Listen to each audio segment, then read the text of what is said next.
আসসালামু আলাইকুম পঞ্চম শ্রেণীর শিক্ষার্থীবৃন্দ, আমরা ৭৯ পৃষ্ঠার আজকে সমস্যার সমাধান করব।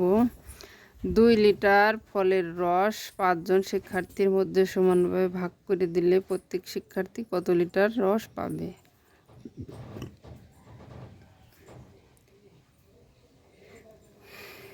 এখন দুইভাবে এটি সমাধান করা যায়।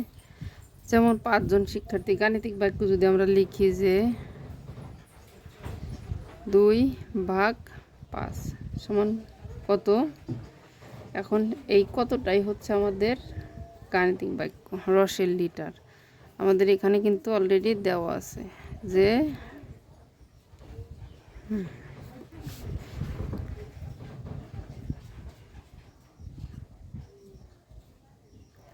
5কে যখন আমরা 2 দিয়ে ভাগ করতে যাব, এখানে কিন্তু 5কে 2 দিয়ে ভাগ না, ভাগ হলো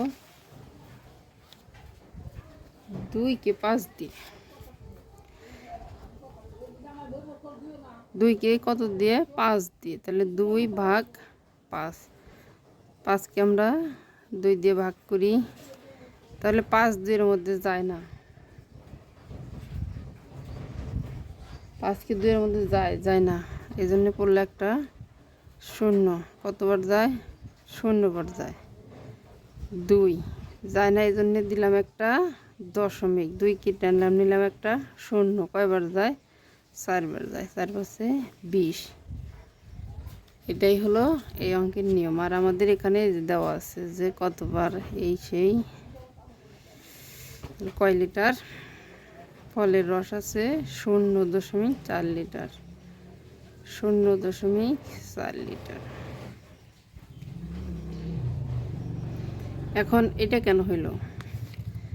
5কে কখনো 2 হলো সবসময় ছোট সংখ্যা, এই জন্যে এই ভাগ করার সময় আমাদের দশমিক এখানে চলে আসবে। কিভাবে আসবে?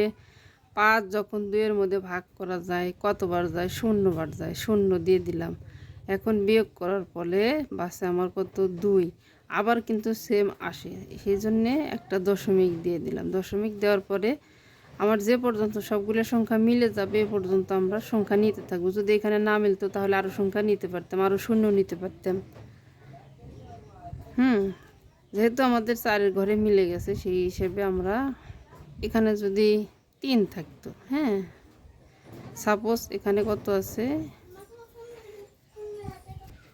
আমাদের এই সমস্যাটির সমাধান হলো যে 6 হলো 6-এ হলো কি আছে? 6-এ আছে কতগুলো? 0.1। এখন 6-এর মধ্যে আছে আমাদের 0.1 কয়টি? সেই হিসেবে 30টি আছে হলো 0.1। তাহলে 6 ভাগ হলো কি? 30/6।